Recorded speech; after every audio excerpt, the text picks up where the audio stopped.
Pascal Ganin. Je vous rappelle, c'est 2 minutes, hein, les vœux. Nous allons nous abstenir. Simplement, je voulais faire observer à la gauche, qui a toujours été fiscaliste en matière d'environnement, qu'elle a applaudi l'alourdissement de la fiscalité sur le diesel, alors qu'il n'y a pas de solution de remplacement et que la voiture électrique, pour l'instant, est quelque chose d'élitiste et hors de portée de la plupart des Français. La conséquence, il y a un article dans le Figaro aujourd'hui, le moteur à essence qui évidemment remplace les achats de voitures diesel produit plus de CO2. Donc nous allons avoir, le temps que la voiture électrique ne se généralise, une augmentation du taux de CO2 et une disparition des emplois dans un secteur qui est déjà concurrencé par certaines entreprises extra-européennes. Donc je dois dire que comme politique de gribouille, c'est assez remarquable.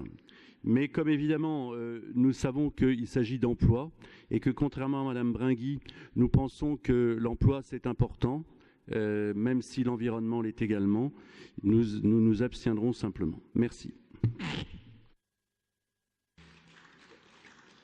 Sophie Bringuy. Oui, merci Madame la Présidente. C'est étrange dans cet hémicycle comment on peut faire dire à quelqu'un quelque chose qu'il n'a pas dit, entre dire que l'emploi c'est le combat des combats et dire qu'il y a d'autres enjeux et que l'important c'est de les concilier, il y a quand même une marge de manœuvre. Moi, je souhaite remercier le groupe CER d'avoir proposé ce vœu et d'initier dans cet hémicycle des échanges qui sont importants au regard des enjeux industriels de notre région. Nous allons nous abstenir sur ce vœu,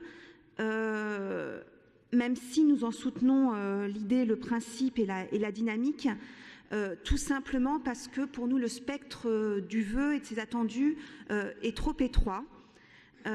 C'est un vœu qui pourrait être interprété comme l'avenir de la filière automobile, c'est l'électrique.